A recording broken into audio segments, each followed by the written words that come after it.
Hi friends, వీళ్ళు చేసే ఇదే బిజినెస్ మీరు మీ ప్రాంతంలో చేయొచ్చు. చూడండి, వీళ్ళ బిజినెస్ కాన్సెప్ట్ ఏంటి అంటే only hotels, restaurants, tiffin centres వీటికి కావాల్సిన సామాన్ల వరకే వీళ్ళ దగ్గర దొరుకుతాయి. చూడండి, మొత్తం కూడా ఇక్కడ ఉండే A to Z ఐటమ్స్ మీరు ఇప్పుడు చూస్తున్నారు. చూడండి, A to Z హోటల్స్కి కావాల్సింది. హోటల్స్, రెస్టారెంట్స్, టిఫిన్ సెంటర్స్, చిన్న చిన్న పాయింట్ ఏది పెట్టుకోవాలన్నా, ఫాస్ట్ ఫుడ్ సెంటర్స్ కావచ్చు, ఈ నూడిల్స్ బండిల్ కావచ్చు, ఏదైనా సరే, అంటే ఒక హోటల్ పెట్టాలి, లేకపోతే ఒక చిన్న టిఫిన్ పాయింట్ పెట్టాలి, ఒక నూడిల్స్ పాయింట్ పెట్టాలి, ఏదో ఒక స్నాక్స్ సంబంధించి ఫాస్ట్ ఫుడ్ సెంటర్, అది ఏదైనా కావచ్చు, బోండాలు, బజ్జీలు, ఇటువంటి ఐటమ్స్ ఏవి పెట్టాలన్నా కూడా ఇక్కడికి వస్తే వీళ్ళ దగ్గర A to Z ఐటమ్స్ ఉంటుంది, తీసుకొని వెళ్ళిపోతారనమాట. సో మీరు ఒక టౌన్ చూసి, అంటే ఒక అర్బన్ ప్రాంతంలో ఇటువంటిది పెట్టుకున్నారంటే చుట్టుపక్కల ఎన్ని విలేజెస్, ఎన్ని ఊర్లు ఉంటాయి ఒకసారి ఊహించుకోండి. ప్రతి ఒక్కరు కూడా ఫస్ట్ దిగేది ఎవరైనా సరే, అది చదువుకున్న వాళ్ళు కావచ్చు, చదువు లేని వాళ్ళు కావచ్చు, ఎవరైనా సరే వాళ్ళకి బిజినెస్ పెట్టాలంటే ఫస్ట్ వచ్చే ఆలోచన food business, second cloth business, ఇది బట్టల వ్యాపారం. ఇవి రెండే ఫస్ట్ వస్తాయి.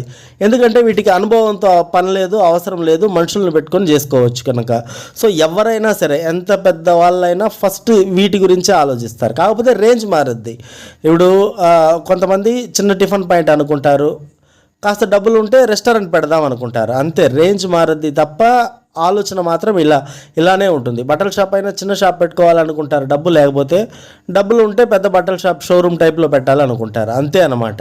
సో ఇది ఎందుకు చెప్తున్నానంటే, రోజు లాస్ అయ్యే వాళ్ళు లాస్ అవుతూనే ఉంటారు, మూతపడే హోటల్స్ మూతపడుతూనే ఉంటాయి, మళ్ళీ కొత్తగా ప్రయత్నించేవారు వాళ్ళ అదృష్టాన్ని పరీక్షించుకుంటూ ఉంటారు. సో నేను ఒక్కటే చెప్తున్నాను మీకు, ఇటువంటివి మొత్తం కూడా మీకు హైదరాబాద్లోనే దొరుకుతుందండి. హైదరాబాద్లో పెద్ద మొత్తంలో తీసుకొని వచ్చేసి మీరు మీ ప్రాంతంలో షాప్ పెట్టేయచ్చు. మెల్లగా మౌత్ పబ్లిసిటీ అన్నమాట ఇది. ఎవరైనా సరే ఫస్ట్ అలవాటు అయిపోతే సరిపోతుంది. అంటే మీరు కూడా పబ్లిసిటీ ఇవ్వచ్చు.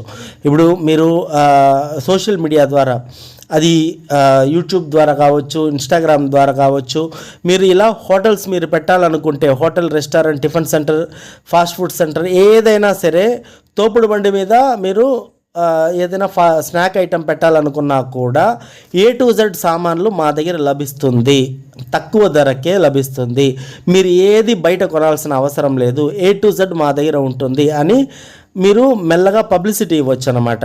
అలానే మీరు ఈ న్యూస్ పేపర్ ఉదయం పూట వేస్తారు చూడండి, అది సాక్షి, ఈనాడు, ఆంధ్రజ్యోతి, ఏదైనా సరే మీరు పాంప్లెట్ ప్రింట్ చేసి ఆ పాంప్లెట్లో ఈ డీటెయిల్స్ మొత్తం A to Z మా దగ్గర దొరుకుతుంది అని చెప్పి ఉదయం పేపర్ వేసే వాళ్ళకి అమౌంట్ ఇస్తే చాలు. ఆ పాంప్లెట్ కట్ట వాళ్ళకి ఇచ్చేస్తే ఆ పాంప్లెట్ అనేది ప్రతి పేపర్లోనూ పెట్టి వాళ్ళు న్యూస్ పేపర్ ఎవరికైతే వేస్తున్నారో వాళ్ళందరికీ కూడా చేరుకుంటుంది అన్నమాట ఈ పాంప్లెట్.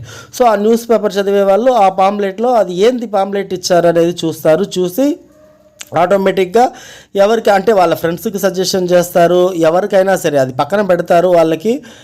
ఆ తర్వాత మీకు ఆటోమేటిక్ కాల్స్ అనేది వస్తాయి. ఈ విధంగా మీరు పబ్లిసిటీ చేసుకుంటూ ముందుకు వెళ్ళొచ్చు కూడా.